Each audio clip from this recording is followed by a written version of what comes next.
Hey guys, making some progress on my 1991 560 SEC, doing brakes and front suspension rebuild and wheel bearings and everything connected to the front end of the car.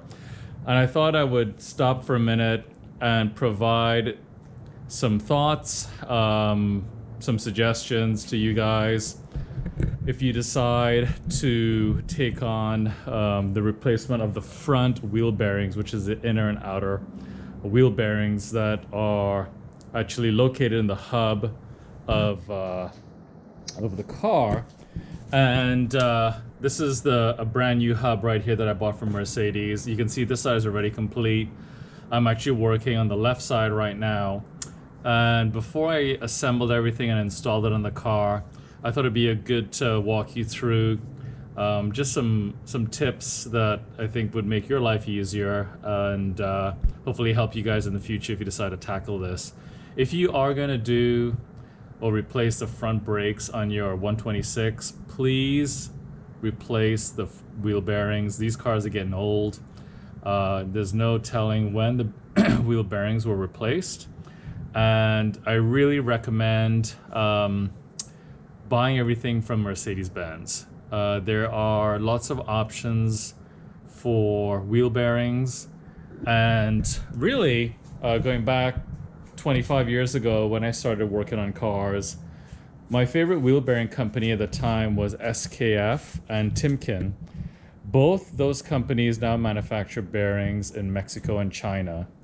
Nothing to take away from those companies, but when dealing with my car, this is my preference. I prefer the tighter tolerances of the Mercedes-Benz bearings, and the Chinese and Mexican-made bearings might be okay, but as much work as is involved in this replacement, for peace of mind and the tight tolerances, I prefer to buy the parts from Mercedes. That way it goes through their QA/QC and you know what you're buying. The SKF and Timken bearings are about half the price, but I bought this kit from Mercedes for the 126. The kit includes the inner bearing, the outer bearing. It includes the seal, the bearing seal for the inner bearing. Here's the outer bearing, and it includes a new grease cap, and then the cap head fastener for the tightening nut, and then of course the spring-loaded copper fastener that goes on the end of the spindle. So it's really a pretty comprehensive kit that you get from Mercedes. You can see the part numbers on here, and hopefully that helps you when you decide to order your bearings from Mercedes. This kit was $75, I believe, which is not bad considering what you get and the fact that it's genuine Mercedes. So please go ahead and buy the genuine stuff. Your car will thank you. It'll last a long time. They lasted 30 plus years on the original bearings, so more than likely it's going to last that much or longer with the new Mercedes parts, right?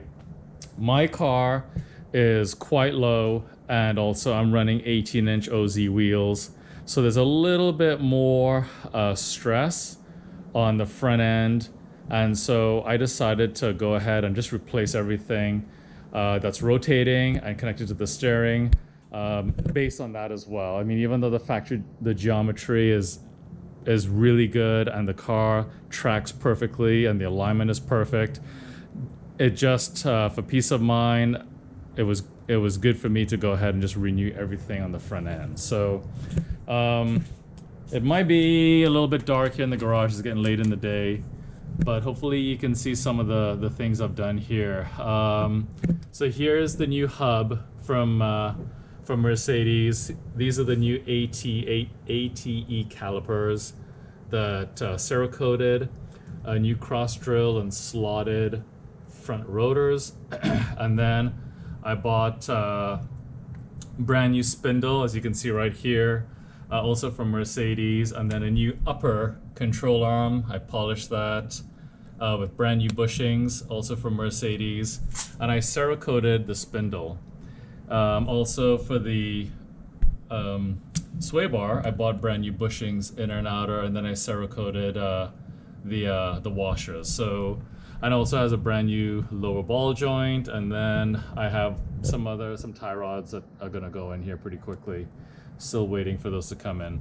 So pretty comprehensive, fairly straightforward, and let me go through and just kind of show you in the garage here what I'm doing on the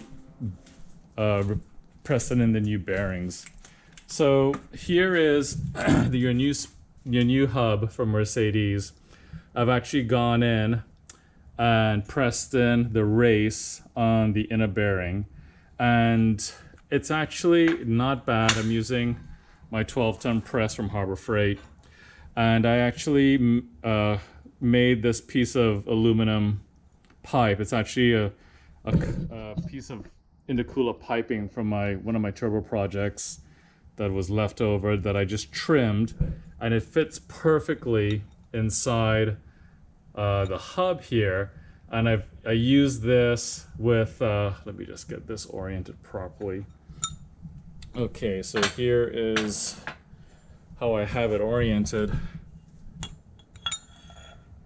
Yep, so like that, and then of course centered. You want to make sure I have it centered, perfectly centered, and that's how I get a uniform force on the race as I'm pushing it in.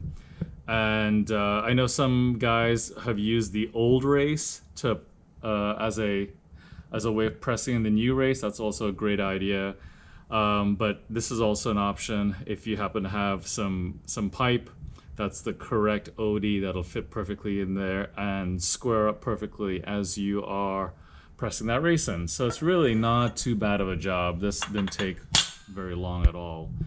And on the outside bearing, which is here, actually both on the inner and outer, you can see there's a lip here on the inside. There's also a lip, actually there's a lip here on both sides of the hub. And that race is gonna press in until it hits that lip, and then it'll stop. And that way you know you've pressed it into the right depth. So Mercedes were clever in machining this so to let you know exactly the depth that you press those races in. So you can see, maybe you can see on the inner here that it's gone in as far as it can go and it stops. And then of course the bearing goes inside here, and then the seal, it fits in this last little piece here. So it's